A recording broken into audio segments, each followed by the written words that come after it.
కృతజ్ఞత స్తోత్రములు. నీవు స్వయముగా మాకు చెప్పవలసిన మాటలని ఈ పుస్తకం యందు లిమిట్చి ఉన్నావు కనుక నీకు మా వందనములు సమర్పించుకొనుచున్నాం తండ్రి. ఆమేన్. తన కృప ద్వారా సర్వమేలులకు పాత్రుడైన దేవదేవుడు ఈ తృతీయ దినము శిశుకోపవాస ధ్యాన ప్రభావమును స్వభావమును మీపై ధారాళముగా కుమరింపజేసి దీవించునుగాక. దయచేసి కూర్చోనండి. పరమదేవని బంధనాగ్నల్ భక్తితో కైకొను జనులకు పరమదేవని బంధనాగ్నల్ భక్తితో కైకొను జనులకు నిరతమును కృప నిలచియుండును. యెహోవానీతి తరముల పిల్లలకొనుండును. ఆ కారణముచే దేవ సంస్తుతి చేయవే మనసా. దేవుని యొక్క మహాశ్రేష్టమైన కృపను బట్టి ఈ ప్రశస్తమైన 3వ దిన మోషే సుఖోపవాస ధ్యాన దినములో యాజక వస్త్రమును యాచన అస్త్రమును నడుంసుము పేరిట 3వ దిన ప్రాముఖ్యమైన మరి యొక్క ఉపకరణములోని సారమును స్వభావమును అందుకొనుటకు పొందిక చేసుకున్నటకు ఈ ప్రశస్త స్థలమున గుమిగా కూడిన మీ అందరకును వాక్య సంపూర్ణతలోనికి ప్రవేశపెట్టు త్రిత్వ దేవుని యొక్క వాత్సల్యత సదయులకు తండ్రి దయచేయునుగాక. గతించిన దినము శిరస్త్రాణమును గూర్చిన వివరణ సంపూర్ణ క్లుప్త వివరణను ప్రభు జరిగించుట. మరి ఈ దినమున మరి యొక్క ఉపకరణం యాజక అస్త్రము అయ్యుంటూ ఉన్నది. అప్పటి నుండి ఇప్పటి వరకు ఎన్ని క్రమాలు మారినా ఈ ఉపకరణము రూపాంతరము పొందుతుంది తప్ప దాని రూపమును కోల్పోవుట అనున్నది మనం ఎప్పుడు చూడాల. దేవుని యొక్క వాక్య ఘనతలో నేటి దిన వాక్య ధ్యానాంశము దట్టి గట్టి చెప్పాలా. దట్టి అనగా నడికట్టు. దట్టి అనగా ఏంటండి? నడుమునకు వేసుకును కట్టు. ఇది లేకుండా యాజకుడు దేవుని పని నిమిత్తమై పురికొల్పబడకూడదు అనున్నది నియమము అయి ఉన్నది. కావున దేవుని యొక్క కృపను బట్టి ఈ దట్టి యొక్క వివరము వృత్తాంతం పరిపూర్ణముగా దేవుని వాక్యములో నుండి ధ్యానం చేసుకుందాం. పరిశుద్ధ గ్రంథములో నుండి నిర్గమాకాండ గ్రంథము 28వ అధ్యాయము 8వ వచనం చదువుకుందాం. మరియు ఏఫోదు మీద నుండి విచిత్రమైన దట్టి దాని పని రీతిగా ఏకాండమును ఉన్నదై బంగారముతోను నీల ధూమ్ర రక్త వర్ణములు కలిగిన నూలుతోను పేనిన సన్న నారతోను కొట్టవలెను. చాలండి, చిన్ని ప్రార్థన చేసుకుందాం.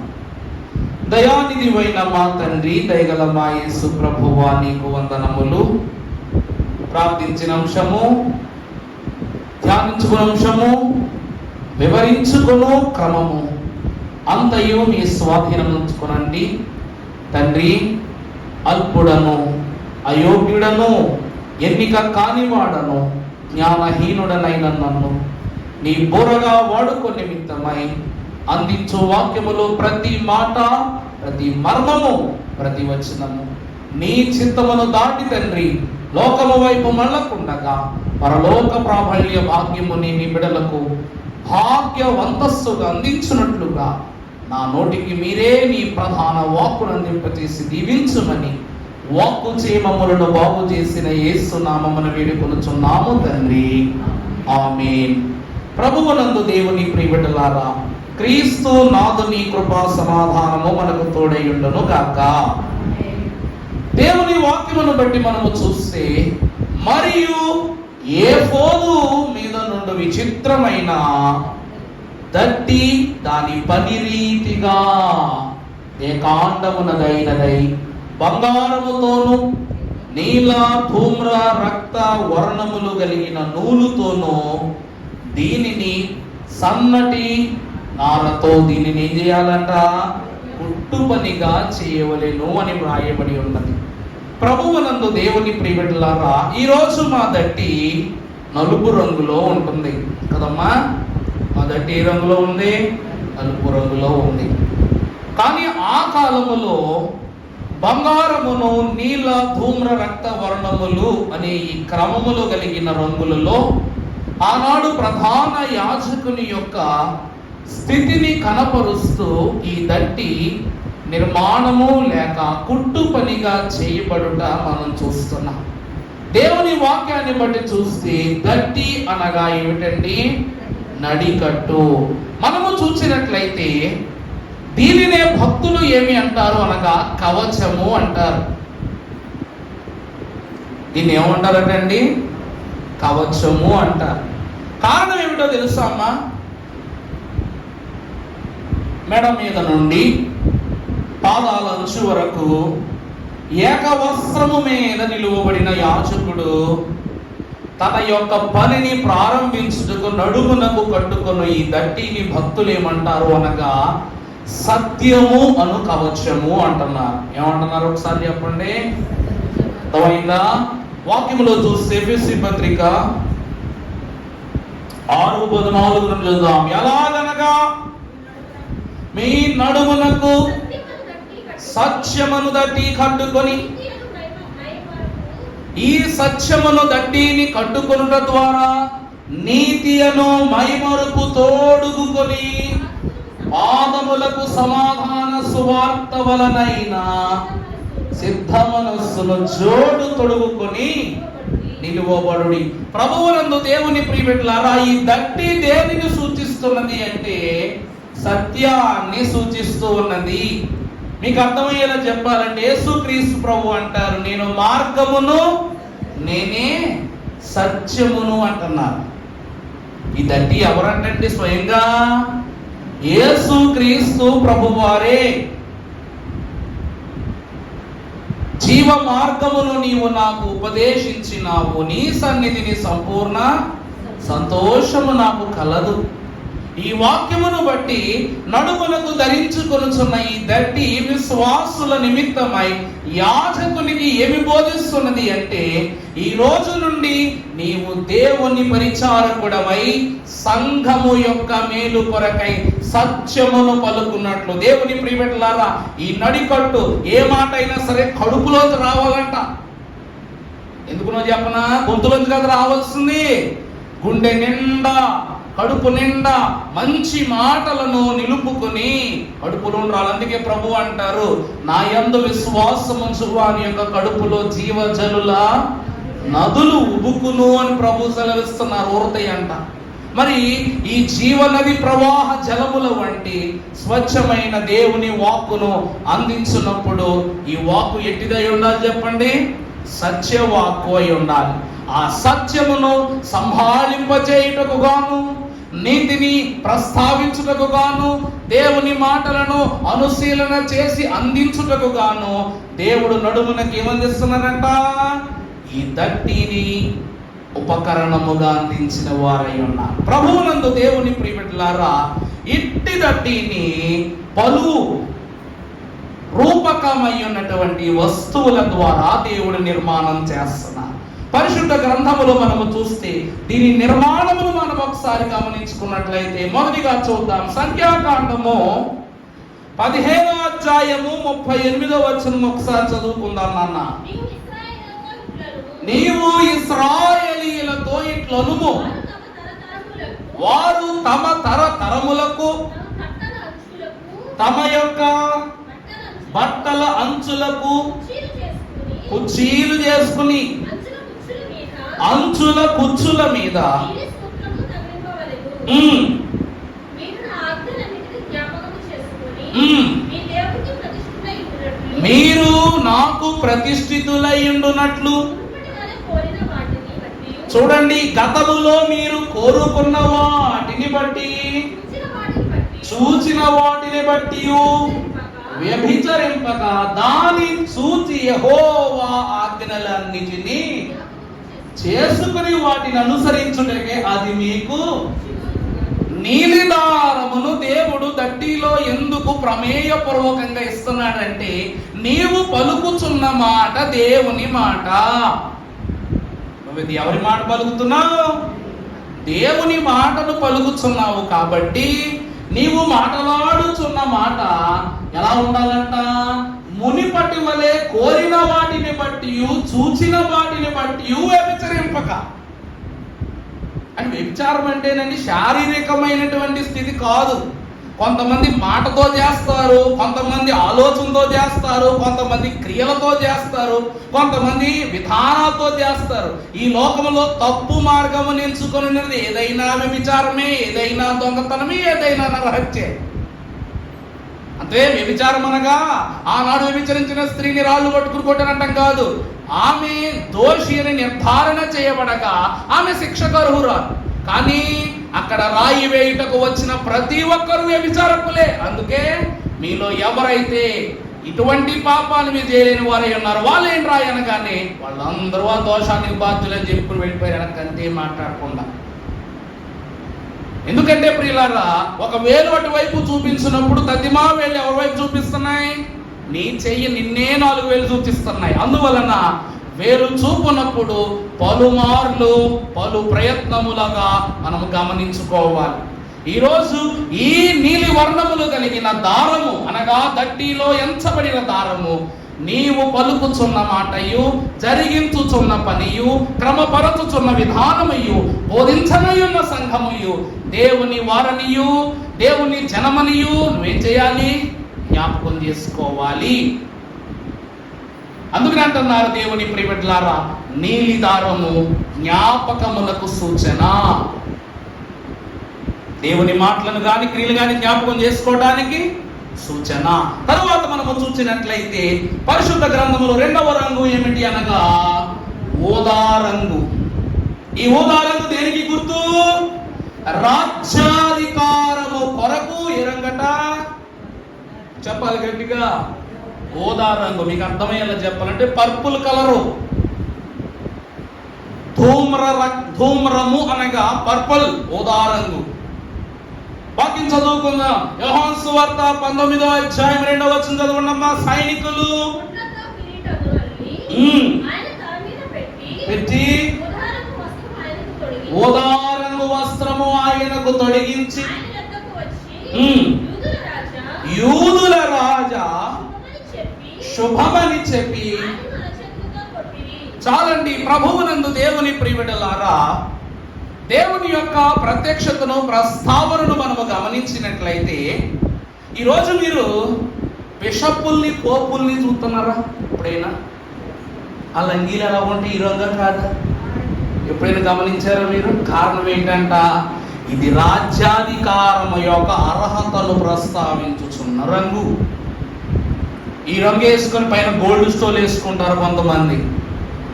ఎందుకంటే పైన ఉన్నటువంటి అధ్యక్షత అంతస్తుకు గాను చాలా మంది బిషపులు, పోపులు, పెద్ద పెద్ద యాజకులు వారు ఉపయోగించే అంగీ రంగు ఈ రంగే.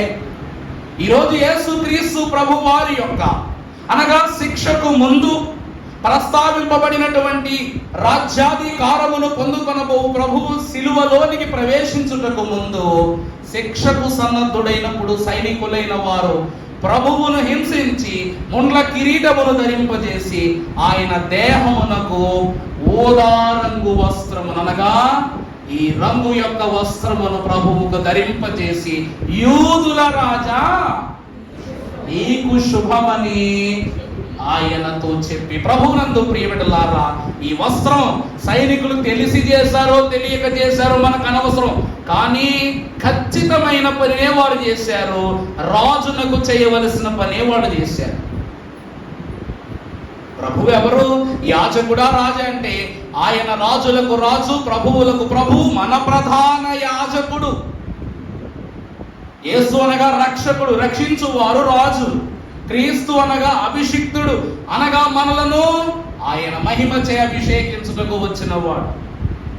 అందుకు అభిషిక్తుడైన క్రీస్తు రక్షించేది ప్రభువు. ఆయన రాజుగాను అభిషిక్తునుగాను ఉన్నారు. రాజు యొక్క అంతస్తులు ప్రవేశించిన ప్రభువును బట్టి మనకు తెలియజేయబడుతుంది. ఎందుకు ఈ రంగు వాడబడింది అనగా ఇది దేనికి గుర్తు చెప్పండి? రాజ్యాధికారమునకు గుర్తుగా మనకు కనిపిస్తూ ఉన్నది. మూడవదిగా మీరు చూసినట్లయితే యెషయా గ్రంథము 1వ అధ్యాయము 18వ వచనం చదువుకుందాం. యెహోవా ఈ మాట సెలవిస్తున్నాడు, రండి మనము వివాదము తీర్చుకుందాము. మీ పాపము రక్తం వలె ఎర్రనివైనను, అమ్మా మీ పాపములు రక్తము వలె ఎర్రనివైనను అవి హిమము వలె తెల్లబడును. కెంపు వలె ఎర్రనివైనను అవి గొర్రె బొచ్చు వలె తెల్లనివి అగును. ప్రభువునందు దేవుని ప్రియబిడ్డలారా, మూడవ రంగు ఎరుపు, రక్తవర్ణము. ఈ రక్తవర్ణము దేనికి గుర్తట? విమోచనకు గుర్తయి ఉన్నది. విమోచన కొరకే మూడవ రంగుగా ఎర్రటి అనగా రక్తవర్ణము గల రంగును దేవుడు ఈ యొక్క పరిశుద్ధమైనటువంటి ధర్తిలో ప్రభువు ఈ యొక్క వర్ణాన్ని ఉపయోగించుకున్న వారై ఉన్నారు. ఎందుకు అనగా రక్తమును బట్టి ఆనాడు ప్రకటన గ్రంథములు మనం చూస్తాం. ఏమిటంటే ఎవరు వీరు అని అడిగినప్పుడు అక్కడి వారు ఏమో మీకే తెలియను, ఎందుకనగా మీకే తెలియను పదమును ప్రస్తావన చేస్తూ వీరు గొర్రె పిల్ల యొక్క రక్తములో వారి దుస్తులను ఉదుకుకొని తెలుపు చేసుకొనిన వారు. మీరెవరో? దుస్తులను తెలుపు చేసుకోవటం అంటే విమోచింపబడుట, రక్షింపబడుట, అంగీకరింపబడుట. కాబట్టి దానినే పరమ భక్తులు తర్వాత వచ్చిన హెబ్రీ పత్రిక 9:22లో మనకు సెలవిస్తున్నారు. మరియు ధర్మశాస్త్ర ప్రకారము సమస్త వస్తువులను రక్తము చిందింపకుండా పాప క్షమాపణ కలుగదనియు సామాన్యముగా నేను ఏం చేస్తున్నాను చెప్తున్నాను. ప్రభువునందు దేవుని ప్రియబిడ్డలారా, దేవుని వాక్యం అంటుంది సమస్త వస్తువులు రక్తము చేతనే శుద్ధి చేయబడాలి. దేని ప్రకారం? అర్థమైందా? ధర్మశాస్త్ర ప్రకారము రక్తము చేత శుద్ధి చేయబడాలి. కాబట్టి రక్త వర్ణము కలిగినటువంటి స్థితిని జ్ఞాపకము చేస్తూ యాజకుని దట్టిలో రక్త వర్ణములు కలిగిన రంగును దేవుడు అల్లికలో ఏర్పరచుకున్న వాడై ఉన్నాడు. ప్రభువునందు దేవుని ప్రియబిడ్డలారా, ఇవన్నీ లేకుండా దట్టి పరిపూర్ణమవుట కాని పని. ఇక బంగారము దేని గురించి అంటే మహిమను సూచిస్తున్న మాట మనము బాగుగా ఎరిగి ఉన్నాం. దేవుని ప్రియబిడ్డలారా, ఇలాగున ఈ మూడు వర్ణములు కలిగిన రంగులతో ఏకాండమైన అల్లికగా దేవుడు ఈ దట్టిని నిర్మాణము చేసినట్లుగా మనం వాక్యంలో చూస్తున్నాం. ప్రభువునందు దేవుని ప్రియబిడ్డలారా, ఇప్పుడు ఈ మూడు విషయాలను మనము జాగ్రత్తగా గమనిస్తే, మొదటిగా జ్ఞాపకము కొరకు నీలి వర్ణము, రాజ్యాధికారము నిమిత్తమై ధూమ్రవర్ణం అనగా ఊదారంగు, విమోచన కొరకు రక్తవర్ణము. భక్తులు అంటున్నారు, పరలోకము నుండి దిగి వచ్చిన రాజైన యేసు క్రీస్తు ఆయన రక్తము వలన మనకు విమోచనను కలిగించారు.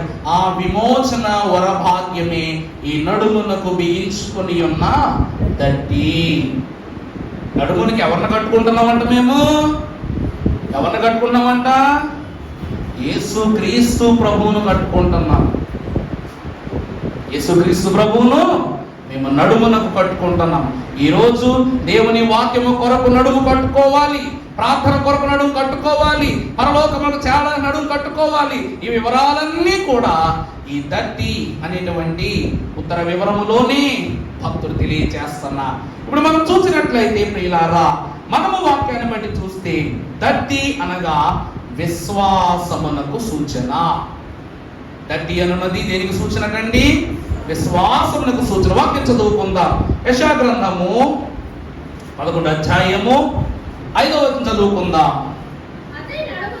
అతని నడుమునకు నీతియు అతని తొంట్లకు సత్యము నడికట్టుగా ఉండును. ప్రభువునందు దేవుని ప్రియబిడ్డలారా, అతని నడుమునకు నీతియు అతని తొంట్లకు సత్యమును నడికట్టుగా ఉండును. ప్రభువునందు దేవుని ప్రియబిడ్డలారా, పరమభక్తుడైనటువంటి దావీదు, నాలో ఉన్నవాడు ఈ లోకములో ఉన్నవాని కంటే గొప్పవాడు అన్నారా లేదండి? అంటే దావీదు మహాభక్తుని యొక్క అణువణువులోను క్రీస్తు యొక్క ఆత్మ కార్యము జరుగుతూ ఉన్నది కాబట్టి ఆ మహానుభావుడు ఏమంటున్నాడంట గొలియాతుతో, నన్ను కొట్టుటకు ఏం పట్టుకొచ్చావు? కర్ర పట్టుకొచ్చావు, రాళ్ళు పట్టుకొచ్చావు, నేనేమైనా కుక్కనా అంటాడు. గొలియాతు అంటాడా అండి? దావీదును చూడగానే మొదలు వచ్చేమాట నన్ను కొట్టడానికి కర్ర అలాగే రాళ్ళు పట్టుకొచ్చావు, నేను ఏమన్నా కుక్కనా అంటాను. నిజం చెప్పండి, గొలియాతు కుక్క కాదా? గొలియాతు కుక్క వలె ప్రస్తావింపబడ్డా కాదా? సునక వల్ల ప్రస్తావింపబడ్డా కాదా? చెప్పండి. గొలియాతు మాట్లాడడంలో తప్పే లేదు. కారణం ఏంటి చెప్పనండి? దావీదు గొలియాతు ఎదురుగా రాకముందే చేతితో సింహాన్ని చంపేశాడు. చేతితో సింహాన్ని చంపేశాడు. తన 2 చేతులతో ఎలుగుబంటిని చంపేశాడు. ఇప్పుడు సింహాన్ని చంపిన వాడికి, ఎలుగుబంటిని చంపిన వాడికి ఎదురుగా మనిషి నిలబడితే ఆ రూపం ఎలా కనబడుతుందో మీరే చెప్పండి. నువ్వెంత గొప్పవాడివైనా నువ్వు కావచ్చును, కానీ సింహమును అలాగే ఎలుగుబంటిని తన 2 కొసవేళ్లతో చీల్చి హతమార్చినటువంటి దావీదుకు మరి గొలియాతు సునకము వంటి వాడా కాదా? నువ్వెంతకాలం మనుషులతో పోరాడావు, ఏనుగులతో పోరాడావు, కానీ బాల ప్రాయములోనే నా ప్రభు ఇచ్చిన బలముతో నేను క్రూర మృగములు హతమార్చానని చెప్పి అంటున్నాడు. అందుకు కానీ నిన్ను కొట్టాలి నా చేతులు ఎందుకు? నా కర్ర చాలదా? నా చేతిలో 4 రాళ్ళు సరిపోవా అని చెప్పేసి తన విలువను తన గుర్తు చేస్తున్నాడు. దేవుని ఎదురు నిలబడ్డావు, జాగ్రత్త అని చెప్తూ. అటువంటి మహాభక్తుడైన దావీదట నడుమునకు ఏం కట్టుకున్నాడు అంటే ప్రియబిడ్డలారా, నీతియు. ఏం కట్టుకున్నాడంటే ప్రభువు నడుముకి ఏం కట్టుకున్నాడంట? నీతి అనేటువంటి దట్టిని కట్టు. నీతి అనగా నా యందు విశ్వాసముంచు వానికి నీతి సూర్యుడు దావీదు పక్షముగా నీ సూర్యుడు ప్రభు ఉదయించారు. కాబట్టి దట్టి అనగా దేనికి సూచన? విశ్వాసమునకు సూచన. అబ్రహాము ఎవరు నమ్మారంట? ప్రభు నమ్మారు కాబట్టి అది అతనికి నీతిగా ఎంచబడింది. దావీదు ప్రభు నమ్మారు కాబట్టి ఆ విశ్వాసాన్ని బట్టి అతను అద్భుత కార్యాలు జరిగించిన వారుగా కనిపిస్తున్నారు. మొదటిగా మనము చూస్తే దట్టి అనగా దీనికి సూచనట విశ్వాసమునకు సూచనగా ఉంది. అందుకే కదండి ఈ నడుముకి ఇది కట్టుకున్న తర్వాతే మాకు ధైర్యం వస్తుంది. ప్రభు మమ్మల్ని పట్టుకున్న ధైర్యం వస్తుంది. లేకపోతే ఒత్తి అంగేసుకుని తిరిగామంటే ఎలా ఉంటుంది చెప్పండి? ఇప్పుడు మీరు స్త్రీలు ఉన్నారు, పురుషులు ఉన్నారు, పొలం పని చేయడానికి వెళ్తాం. వెళ్ళగానే స్త్రీలందరూ చీరల సైడు నడుముకు దోపుకుంటారు, పురుషులందరూ మెడలో ఉన్న తువ్వాలు తీసి నడుముకు. అంటే మేము ఒక పని ఆరంభించడానికి ఏం చేస్తున్నాం?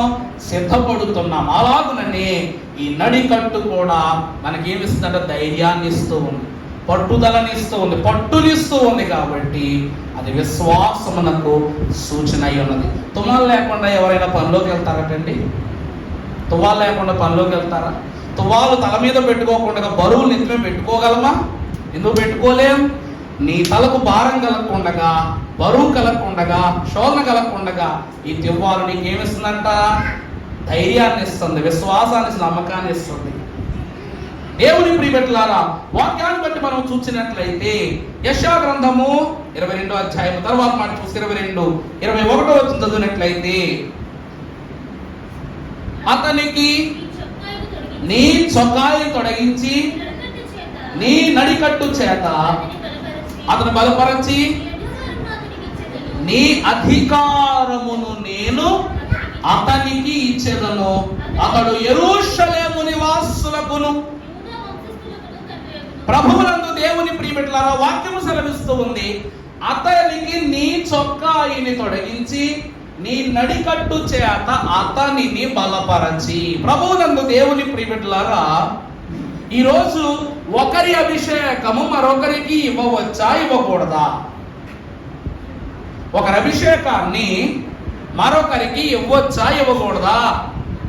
బాగా ఆలోచించి చెప్పండి. ఒకరి అభిషేకాన్ని మరొకరికి ఇవ్వగలమా లేదా? ఎవ్వరికి ఇవ్వలేము. ఎందుకంటే దేవుని ప్రియబిడ్డలారా, దేవుడు నిన్ను ప్రత్యేకించుకొనుటను బట్టి ఆయన ఆత్మను నీపై కుమ్మరించగా నీవు పరిశుద్ధాత్మ చేత అభిషేకింపబడ్డావు. ఈ అభిషేకాన్ని, సౌలుకి ఇచ్చిన అభిషేకాన్ని దావీదుకి ఇవ్వలా, దావీదుకి ఇచ్చిన దాన్ని సొలొమోనుకి ఇవ్వలా, సమూయేలుకి ఇచ్చిన భాగ్యాన్ని ఆ కాలంలో అహరోనుకు గాని మోషేకు గాని దేవుడు ఇవ్వలా. ఎవరి దారి వారిది, ఎవరి క్రియల ఫలము వారిది. దేవుని వాక్యములో ఘనమైన స్థితిని మనము చూస్తే ఆయన అభిషేకముని ఇవ్వటము లేదు కానీ అధికారాన్ని ఇస్తున్నారు. సౌలు అధికారం ఎవరి చేతిలోకి వెళ్ళిపోయింది? దావీదు చేతిలోనికి వెళ్ళిపోయింది. దావీదు అధికారము సొలొమోను చేతిలోనికి వెళ్ళిపోయింది. సొలొమోను తర్వాత శ్రేష్ఠులైన రాజులు లేకపోగా యేసుక్రీస్తు ప్రభు వారు చేరు పర్యాంతం. ఎందుకంటే సొలొమోను కుమారులు ఏమైపోయారంట? పాపలు పడిపోయారు, చెడులోని ప్రవేశించారు, దేవుని మందిరాన్ని నిర్లక్ష్యం చేశారు. సొలొమోను కట్టిన ఆలయాన్ని ఏం చేశారంట? ఆ కాలంలో చిన్నాపి నుంచి విడదీసేశారనమాట, 2 ఆలయాలుగా చేసేసారు. అలా చేయబడిన ఆలయమే తర్వాతి కాలంలో జెరుబ్బాబెలు 70 ఏళ్ల సుదీర్ఘమైన బబులోను చెర తరువాత మొదటి బ్యాచ్ వారు బయటకు వచ్చి ఏం చేశారు చెప్పండి? జెరుబ్బాబెలు యొక్క కాలంలో, రాజు నెబుకద్నెజరు కాలంలో వారి యొక్క ఆలయ నిర్మాణాన్ని జరిగించారు. ఎందుకంటే సొలొమోను కాలంలో నిర్మించబడిన దేవాలయాన్ని యిర్మీయా కాలంలో ఏం చేశారంట? పతనం చేసేసారు. అప్పుడు వారందరినీ చెరగా బబులోను కొనిపోయిన తర్వాత మరలా 70 ఏళ్ల చెర తర్వాత బయటకు వచ్చి మరలా నూతన మందిరాన్ని నిర్మించగలిగారు. ఆ మందిరములోనే యేసుక్రీస్తు ప్రభు వారు కొంతకాలానికి హేరోదు దాన్ని కాస్తంత పొడుగు పెంచాడు అనమాట. ఎందుకంటే యూదులే ఆ కాలంలో అధికారులు కాబట్టి వారి ప్రస్తావనలో నిలబడటానికి ఆలయాన్ని ఆ కాలంలో పెద్ద హేరోదు దాన్ని విస్తరింపజేస్తే ఆ ఆలయములోనే యేసుక్రీస్తు ప్రభు వారు బాలునిగా ఉన్నప్పుడు బోధ చేశారు అనే మాట మనం చదువుకుంటున్నాం. ఆ ఆలయాన్ని ప్రభు 3 దినాలు పడగొట్టి మళ్ళా నేను కట్టేస్తాను, 3 దినాలు కట్టేస్తానని చెప్పేసి అన్నారు. చెప్పింది ఆలయాన్ని పడగొడతాడు కాదు, నిత్య దేవాలయం అయి ఉన్న మనుషుల హృదయములో చేరిపోన్న చెడును కూలగొట్టి మరలా నూతనంగా నిర్మిస్తారన్నమాట. ప్రభునందు ప్రియబిడ్డలారా, ఇక్కడ యాజకత్వములో దట్టి అప్పగించుట అనగా అధికారం అప్పగించటం. మీకు అర్థమయ్యేలా ఒక మాట చెప్తాను. సౌలు కుమారుడైన యోనాతాను రానున్న కాలములో రాజ్యమును, అధికారమును, అభిషేకమును దావీదుదేనని గ్రహించి తన స్నేహితుడైన దావీదునకు తన రాబోవు కాలమునకు తానే మహారాజుని గుర్తిస్తూ ఒక ఖడ్గమును, ఒక దుప్పటిని, ఒక దట్టిని, ఒక విల్లును ఏం చేస్తాడు? బహుమానంగా ఇస్తాడు. దట్టిని, అధికారాన్ని బహుమానంగా ఇస్తాడు. ఏ రాజకుమారుడైనా పనిచేస్తాడు చెప్పండి? యోనాతానుదంత గొప్ప స్నేహం కాబట్టి అతడు మరణించిన తరువాత దావీదు తన సలీమును తీసుకురావడానికి కూడా యుద్ధ ప్రకటన చేసి తన స్నేహితుని యొక్క దేహాన్ని తీసుకుని వచ్చాడు. ప్రభునందు ప్రియబిడ్డలారా, దట్టి దేని సూచిస్తుంది అనగా అధికారాన్ని సూచిస్తూ ఉంది.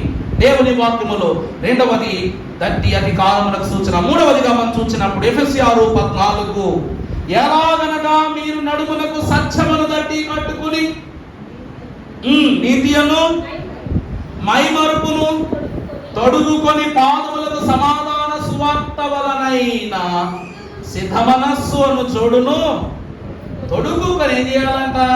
నిలువబడుడి. ప్రభునందు దేవుని ప్రియబడి చెప్పాను కదా, నడికట్టు దేనికి గుర్తు అనగా కవచమునకు గుర్తు.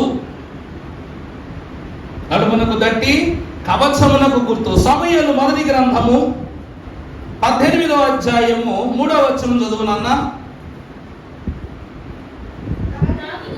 దావీదు తనకు ప్రాణ స్నేహితుడని భావించుకొని అతనిని ప్రేమించుచు యోనాతాను అతనితో చూడండి కవచము అయ్యున్న దండిని తన స్నేహితుడు ప్రాణ స్నేహితుడైన దావీదునకు అప్పగించుచు యోనాతాను యెహోవా పేరిట ఏం చేస్తున్నాడు?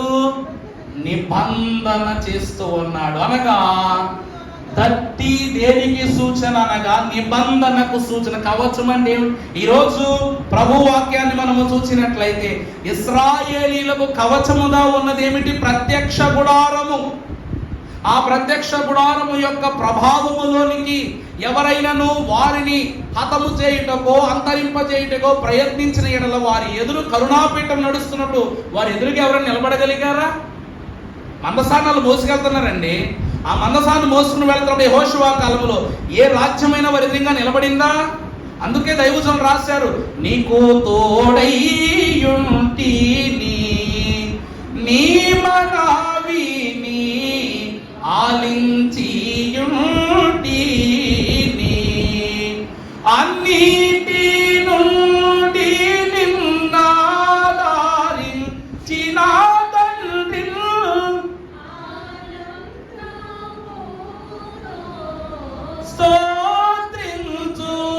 స్తోత్రించుచుండుము నీవే అని నమ్మిక యేసు నాకు నీవే అని నమ్మిక. సర్వ ఇశ్రాయేలు సమాజం అంతయు కూడా ఈ మందసమును అనుసరించి వెళుతున్నారు. ప్రభువు మందస రూపేణ వారికి తోడై ఉన్నారు. వారు ఏ మనవి చేసినా ఆయన వింటున్నారు. అన్ని ఆపదల నుండి వారిని అవలేలుగా ఆవలకు చేర్చి వారికి ఉన్న కొరతలన్నీ తీరుస్తున్నారు. వారి ఎదురుగా సైన్యాలు నిలబడలేదు, రాజ్యాలు నిలబడలేదు, నదులు నిలబడలేదు, సముద్రాలు నిలబడలేదు, దేశాలు నిలబడలేదు, దయ్యాలు నిలబడలేదు. ఏం నిలబడ్డాయి చెప్పండి? ఏమి నిలబడలేదు. ఎందుకంటే వారి ఎదురుగా ఉన్నది ఎవరంట? పరమ దేవుడే వారి పక్షంగా ఉన్నారు కాబట్టి వారిని వివరించేవారు లేదు. అట్టి అధికారములకు గుర్తుగా దేవుడు ఏం చేస్తున్నాడు? నిబంధన చేసుకుని ఎలాగంట? మరియు యోనాతాను తన దుప్పటిని, తన కత్తిని, తన విల్లును, నడికట్టును తీసి దావీదునకు ఇచ్చాను. ఇంకా ఏమున్నాయి చెప్పండి యోనాతాను దగ్గర ఇవ్వటానికి? ఒక మాట మనం చూద్దాం. దుప్పటి, గతంలో మీకు మర్మము గల 7 దుప్పట్ల గురించి చెప్పాను, గుర్తుందా? గుర్తుంది కదండి? దుప్పట గురించి చెప్పా, మంచం గురించి చెప్పా, పొరుపు గురించి కూడా చెప్పా, 3 వర్తమానాలు చెప్పాను నేను. దుప్పటి దేనికి గుర్తట? దుప్పటి దేనికి గుర్తటండి? ఎన్నో విధములు ఉన్నాయి. ఉదాహరణకు యోనాతాను దావీదుకి ఇచ్చిన దుప్పటి అధికారానికి గుర్తు. పట్టం కట్టేస్తున్నాడు.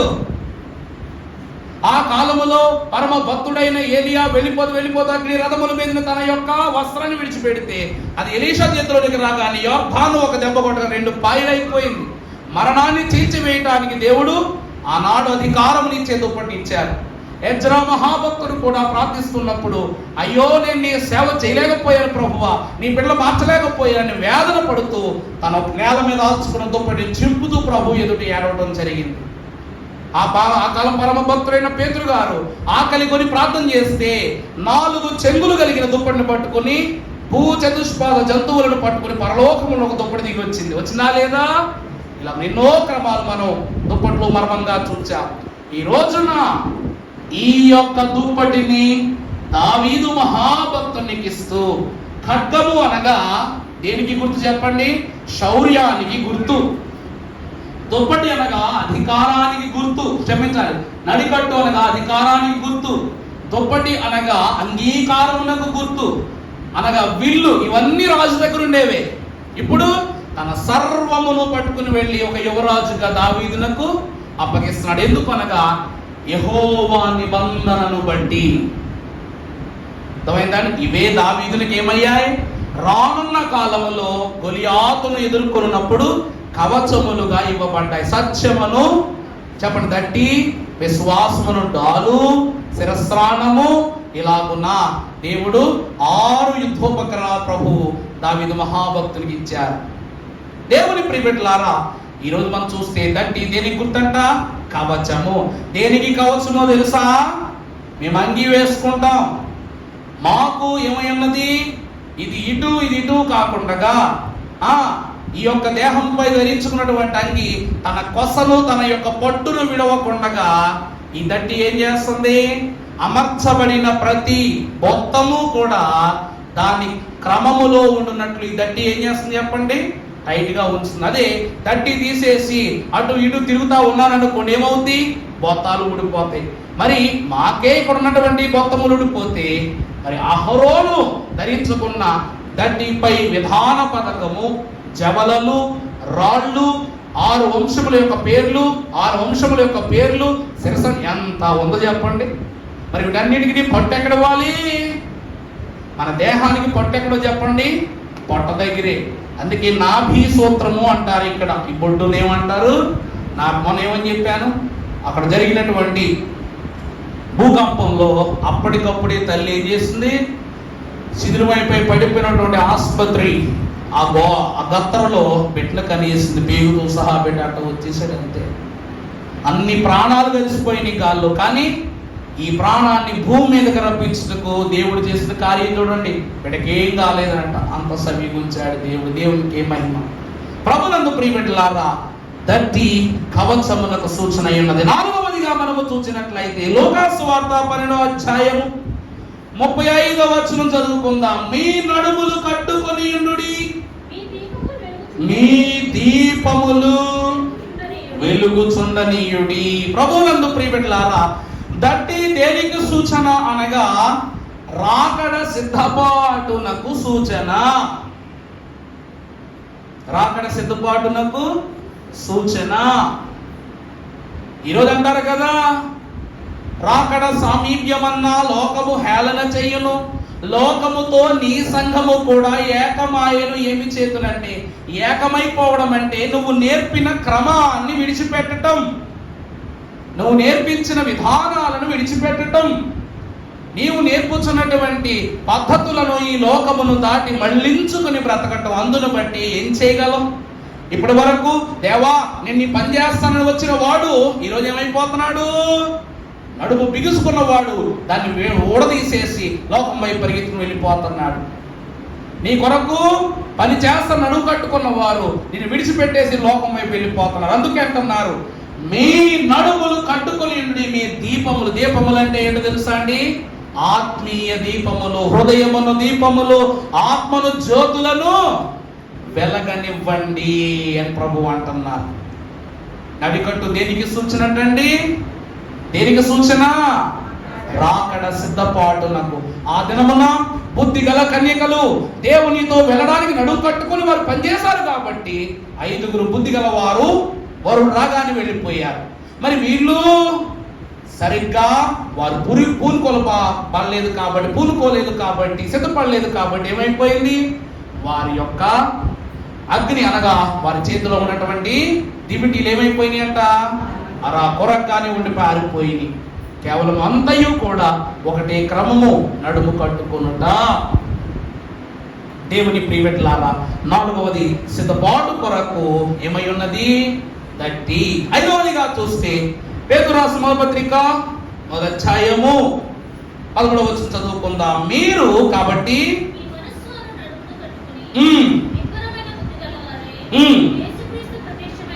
ప్రత్యక్షమైనప్పుడు సంపూర్ణ నిరీక్షణ కలిగియుండుడి. ప్రభునందు దేవుని ప్రియబిడ్డలారా, దట్టి దేని కొరకంట? అప్రమత్తత కొరకు, జాగ్రత్త కోసం. మేము అంగీకి ఈ నడుముకు తాడు ఎందుకు కట్టుకుంటాం చెప్పండి? దేనికి కట్టుకుంటాం చెప్పండి? బిగు వేసి కట్టుకుంటాం, జాగ్రత్త కదా అది.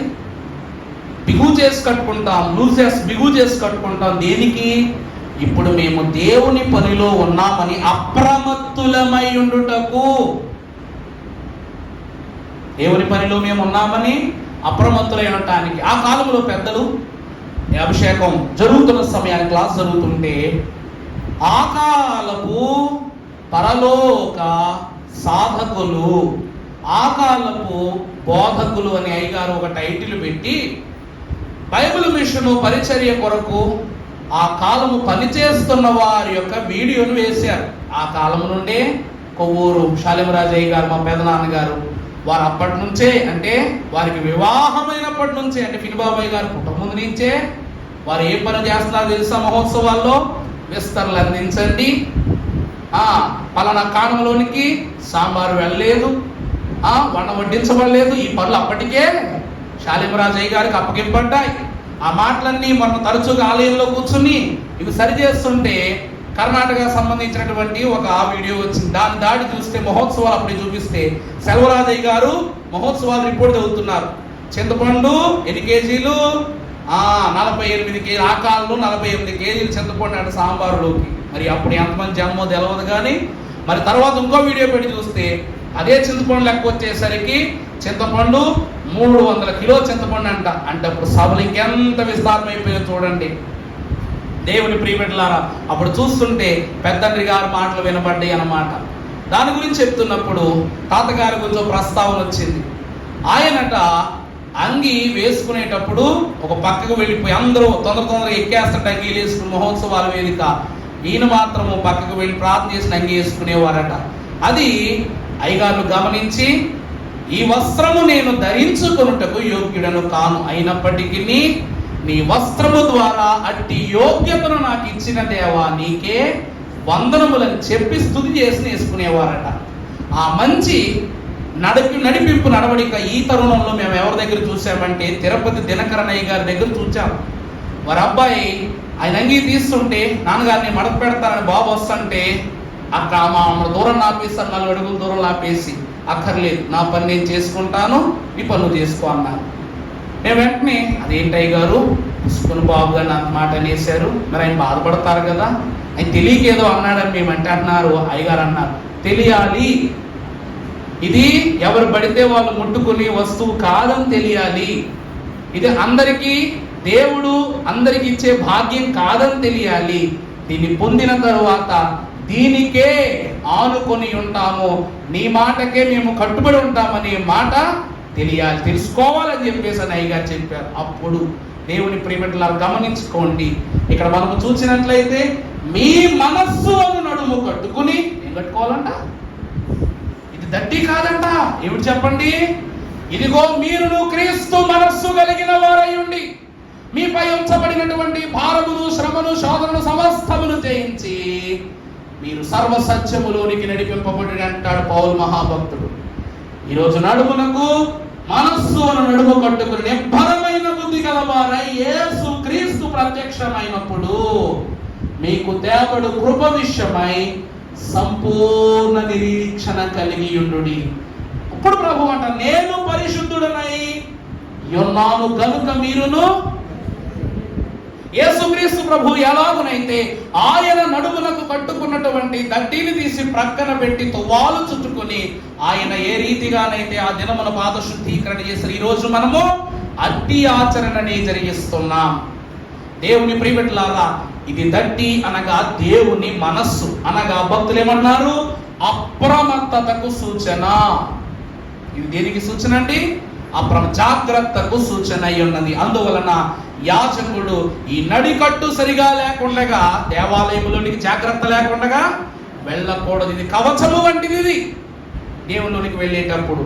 6వదిగా మీరు చూసినట్లయితే ప్రకటన గ్రంథము 1వ అధ్యాయము 13వ వచనం చదువుకుందాం. తిరుగగా 7 సువర్ణ దీప స్తంభములను, ఆ దీప స్తంభముల మధ్య మనుష్య కుమారుడిని పోలిన ఒకరిని నేను చూచితిని. మనుష్య కుమారుని పోలిన ఒకరిని నేను చూచితిని. ఆయన తన పాదముల మట్టునకు దిగుచున్న, చూడండి, ఆయన పాదముల మట్టుకు దిగుచున్న ఒక వస్త్రాన్ని ధరించుకుని రొమ్మునకు బంగారు తట్టి కట్టుకొని ఉండెను. చెప్పాను కదా, అహరోను మహాభక్తుడికి నీల ధూమ్ర రక్త వర్ణములు కలిగిన దట్టిని దేవుడు చేయించమని చెప్పారు. ఈ దినమున నా విమోచకుడు సజీవుడు గనుక సజీవుడై ఉన్న ప్రియ దేవదేవునికి దేవుడు ఏ దట్టిని ఇస్తున్నారంట? ఏ దట్టిని ఇస్తున్నారంట? చెప్పారా లేదా? పర్పుల్ కలర్ ఎందుకని చెప్పాను, రాజ్యాధికార గుర్తుగా. బొమ్మ కూడా మనల్ని మోసం చేస్తున్నా, గూగుల్ కూడా కొన్నిసార్లు. ఆయన రాజ్యాధికారానికి గుర్తుగానే ఆ ఊదా రంగును ధరించుకున్న, నడుమునకు బంగారము దట్టిని ప్రభువు కట్టుకుని ఆయన దేవుని యొక్క క్రమాన్ని జరిగిస్తున్నారు. ఆయన ఎవరట? మనుష్య కుమారుని, అనగా యేసుక్రీస్తు ప్రభువు వారి. దేవుని సంగమా, చివరిగా మనం చూస్తే ప్రధాన యాజకుడైన క్రీస్తునకు ఈ దట్టి ఏమై ఉన్నది? సూచన.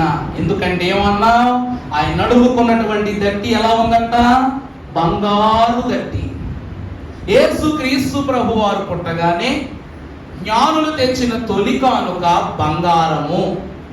ఆ బంగారము దేవుని మహిమను సూచిస్తూ ఉన్నది. అందుకే భక్తులు అంటారు, నీ వాక్యము వెండి బంగారముల కన్నా కోరదగినది. అందుకే మనం వాక్యం ఇచ్చిన తండ్రి స్తుతిలో వెండి బంగారముల కంటేను గొప్ప దానము. అర్థమైందా అండి? ఆ దినమున జ్ఞానులు మోకరించి వారు తెచ్చినటువంటి గొప్ప బహుమతులను ఇవ్వగా, ఆ పక్కనే ఉన్న గొల్లలు ఆ బంగారాన్ని, ఆ సాంబ్రాణిని చూచి అతిశయపడలేదంట. నా మాట అర్థమవుతుందండి? అమ్మో, ఆ జ్ఞానులు చూసావా ఎంత బంగారం తెచ్చారు, ఎంత సాంబ్రాన్ని తెచ్చారు, బోళమని కానుకలు తెచ్చారు చూసారా, దేవదూతలు అక్కడి నుంచి పలానాలు తెచ్చారు చూసారా అని ఎవరు అతిశయపడదండి. ఎందుకంటే వాటన్నిటికంటే విలువై ఉన్న ప్రభువు మన ఎదురుగా పశువుల తొట్టిలో ఉన్నాడు. ఆయన ఎదుట ఇవి ఏమీ కూడా మనకు విలువైన వాటికి ఎంచబడటం లేదు. అందుకని వాక్యం అంటూ ఉంది, ఆయన ఎవరంట? మన ప్రధాన యాజకుడైన క్రీస్తు. ఈ దట్టి దేనికి సూచన అనగా క్రీస్తునకు సూచన. మేము ఏ పని చేస్తున్నామంటే క్రీస్తు. ఈరోజు వాక్యం ఉంది, ఇట్లా వాక్యం ఉంది. మీ బైబిల్ గ్రంథం మధ్యలో ఒక దారం ఉంటుంది చూడండి. ప్రతి బైబిల్ గ్రంథంలో దారం ఉంటుంది. మరి దారం ఎందుకు ఇట్టాడు చెప్పండి? పేజీ మర్చిపోతావా చూసుకోవడానికి పెట్టిరా? భక్తులు ఏమని చెప్పారు తెలుసా? పాత నిబంధనను క్రొత్త నిబంధనకు మధ్యవర్తి అయిన యేసు క్రీస్తు ప్రభువును ఆ దారము సూచిస్తూ ఉన్నది. అలాగునని ఈ గుండె బాధమునకు మేము దట్టి కట్టుకుని ఉన్నప్పుడు చేయు ప్రతి పని కూడా మా హృదయ స్పందనకు సాదృశ్యమైనదిగా దేవుడు వినున్నట్లు, చూచున్నట్లు, జరిగించున్నట్లు చెప్పుటకు గాను ఈ దట్టిని ఎక్కడ కట్టుకుంటున్నాం? మేము ఇక్కడికి నిలువుగా కట్టుకుని దేవుని పని జరిగిస్తున్నాం. అనగా చేయువాడు, చూచువాడు, జరిగించువాడు, ఆదేశించువాడు, ఆమోదించువాడు అన్నీ మన ప్రధాన యాజకుడై ఉన్న ప్రభువే. అట్టి సూచనను ఈ దినమున ధరించుకుని దేవుని పని జరిగిస్తున్నా. దేవుని ప్రియబిడ్డలారా, ఇట్టి సూచనలు దట్టిలో ఉన్నవి కాబట్టి 12 గోత్రములు గల ఇశ్రాయేలీయుల యొక్క భారభరితమైన సేవను అహరోను వంశము చేయుటకు, ధైర్యముగా ఉండుటకు ఈ కలయికను దేవుడు ప్రస్తుతి చేసిన వారై ఉన్నారు. దేవునికి మహిమ కలుగును గాక. అందుకే ఏ కార్యమైనను ఎంచి చేసిన ఎడల ఏకరీతిగా జరుగును. అహరోను వంశం చేసిన పని ఏకరీతిగా జరిగిందా లేదా? అంతేకాక ఎంతో వింతగా జరుగును, ఎంతో చక్కగా జరుగును. ఎందుకంటే చిక్కులు తొలగించి చక్కనైన మార్గాన్ని ఉపదేశించడి ప్రభు వారితో ఉన్నారు కాబట్టి. దేవుని యందు ప్రియబిడ్డలారా, దట్టి అనగా నడికట్టు, అనగా దేవుని పని కొరకు పురికొల్పబడు యాజకునికి దేవుడిచ్చు ఆత్మీయ ధైర్యము, కవచము. అలాగని మనం ఏమయ్యామో విశ్వాసము, అధికారము, కవచము, సిద్ధపాటు, జాగ్రత్త అనగా అప్రమత్తత. చివరిగా అదే యేసు క్రీస్తు ప్రభు అని మరొకసారి ప్రభు పేరు తెలియజేస్తున్నాను. అలాగని మీరు దేవుని పేరిట ఏ పనిని ఆరంభించినా క్రీస్తు పేరిటనే జరిగింపబడాలన్నది వాక్యములో ఉందలేదా? నా పేరున తండ్రి నేను అడిగినా మీకు అది అనుగ్రహింపబడన్నారు. కాబట్టి ఆ దట్టి అని పేరు చెప్పబడిన ప్రభువే మీరు ఏ పని చేయుటకు నడుము కట్టుకున్నా అన్ని విషయంలో ప్రభు మీకు త్వరితమే చేయమని అనుగ్రహింపజేసి దీవించును గాక. ఆమేన్.